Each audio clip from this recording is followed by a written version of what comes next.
Successful changes in management structure depend on treating people individually.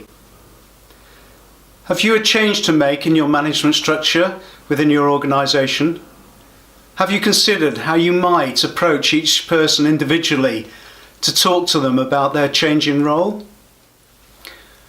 I learnt an important lesson about announcing management structure changes when I was working in one of my early middle management roles.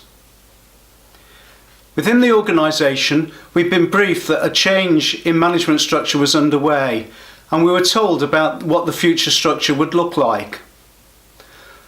I was approached one day and asked for a conversation on a one-on-one basis with one of my peers. During this conversation, he explained what the future of the organisation was going to look like in detail, and he explained to me that from now on I would be reporting to him. I reacted very negatively to this.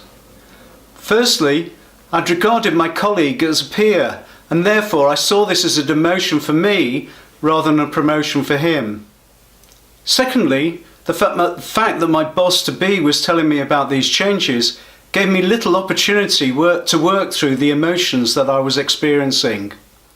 Thirdly, the emotional roller coaster for me meant that I didn't take the opportunity to congratulate my colleague on what was a promotion for him.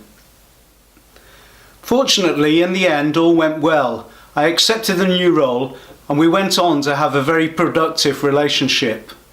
However, I was determined to learn some lessons through this emotional roller coaster.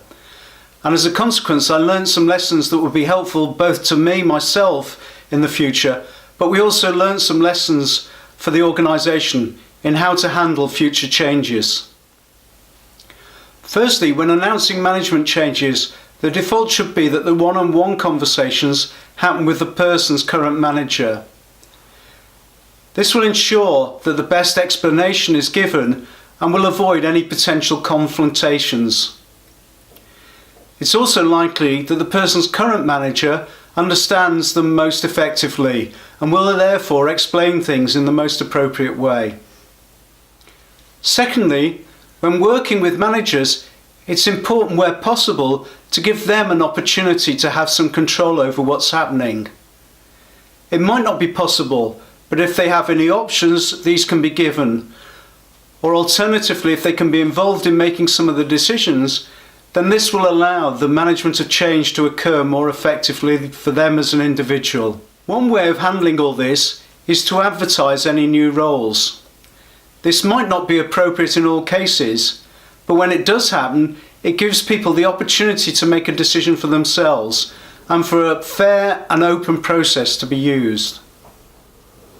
If you're interested in learning more about leading change in your organisation, I suggest you read Changing Spots, a systems approach to change management. You'll find more details at www.changingspots.co.uk.